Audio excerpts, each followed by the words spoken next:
The British Rail Class 37 is a diesel-electric locomotive built by English Electric. And, well, apparently it is way more popular than I realized, because in my top 5 list that I did about the best British Rail diesels, a lot of people were deeply offended that this particular locomotive was omitted. So, okay, how about we just compromise here and I make an exclusive standalone video just about the English Electric Type 3, or alternatively, the British Rail Class 37.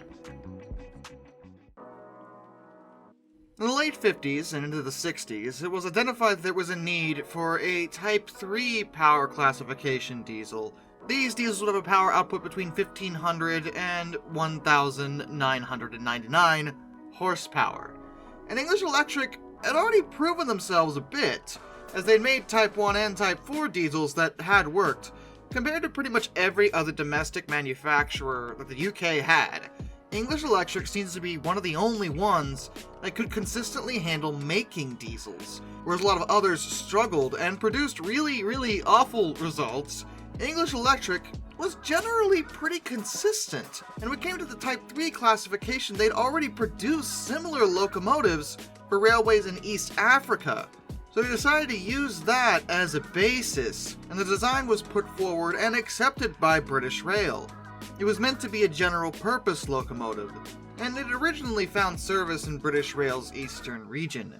There was no prototype for this, however, at all. British Rail placed an order for 42 of the Class 37s in January of 1959, without actually testing anything. But that would be par for the course for British Railways about that time. It just so happens that in this case, it didn't blow up in their face, as it had with other designs, sometimes quite literally.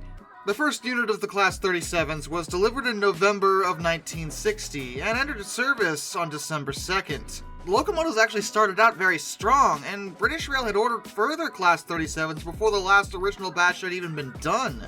From the outside looking in, they look very similar to Class 40s, and with a maximum speed of 90 miles per hour, a power output of 1,750 horsepower, and a maximum tractive effort of 55,500 pounds of force, they proved themselves as excellent locomotives. But the main thing was that they actually, functioned. That was a big deal for British Rail at the time, since a lot of the diesels they ordered weren't really working very well. But the Class 37s were one of a handful that were functioning consistently with very few teething issues, especially when compared to their contemporaries. And in the end, British Rail would order 309 of these things.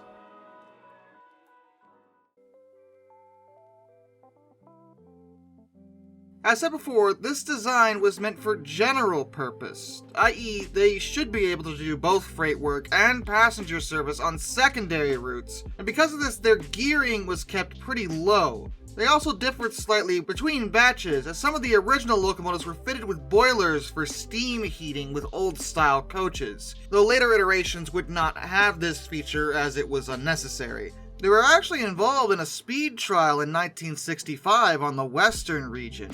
They used a pair of the 37s to operate some express passenger trains up to 100 miles per hour. These were actually successful, so much of these high-speed offerings were continued until at least 1967, but over time it was found that pushing the diesels that hard was causing excessive wear, so they had to stop that eventually. The Class 37s were good, but they just weren't designed to sustain those kind of speeds for any length of time.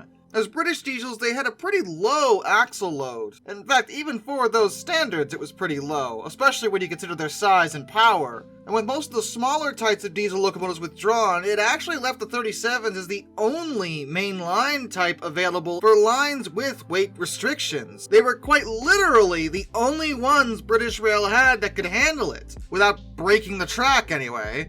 So for many years, the 37s handled pretty much every single train that ran on the West Highland Line, because they were light enough to not damage it. Their low axle load is one of the reasons for their prevalence. They had a very high route availability. You could pretty much put them anywhere you wanted on the network without having to worry about anything terrible happening, because they were light, and yet powerful too. So prevalent were they that they were adopted into many different subclasses. At least 6, well 7 if you count the unmodified ones. 37/0, which is just the regular class 37. 37/3 are locomotives that were rebogeyed, but not refurbished. 37/4 is refurbished, rewired, English electric generator replaced with a brush alternator instead, as well as given electric train supply, or ETS.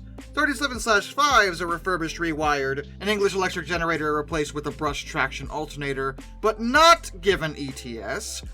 37/6 are locomotives that are class 37/5, but are further modified with ETS and RCH jumper cables. 37/7s are refurbished, rewired, their English electric generators replaced with a GEC G564AZ or a brush alternator, and given additional weight. Now, why would they want to do that? Well, that was to help with tractive effort. And lastly, there was 37/9, which is refurbished, rewired, the English electric generator replaced with a brush alternator, and given new engines, whether it be the Merlese MB275TT or the Ruston RK270TT. And regardless of which version you happen to get your hands on, you could generally expect the Class 37s to be working continuously. Until, let me check my notes here. Yes, of course. Now. Yes, these are one of several British diesels that were built in the 60s that are still in active service. 66 of them, to be precise. One was rebuilt as a Class 23, and 35 have been put into preservation, with the remainder being scrapped.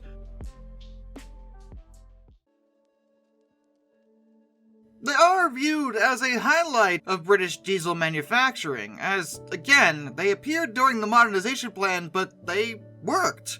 They worked very well, so well that they're still being used, in pretty high numbers, all things considered, especially when you realize they're, 60 years old.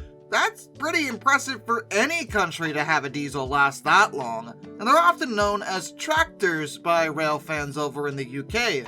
Because their engines sound like tractors, you see. I'm sure over time, the private railways over in the UK will replace them, but in order to do that, they would have to have something that could fill their role at least just as well, if not better. And so far, that's not really happening. Class 37s are still trucking along, and based on my sources, and the fact that I got a gajillion comments regarding them, I don't think anyone's really complaining that they're still operating. If anything, they're nice to see.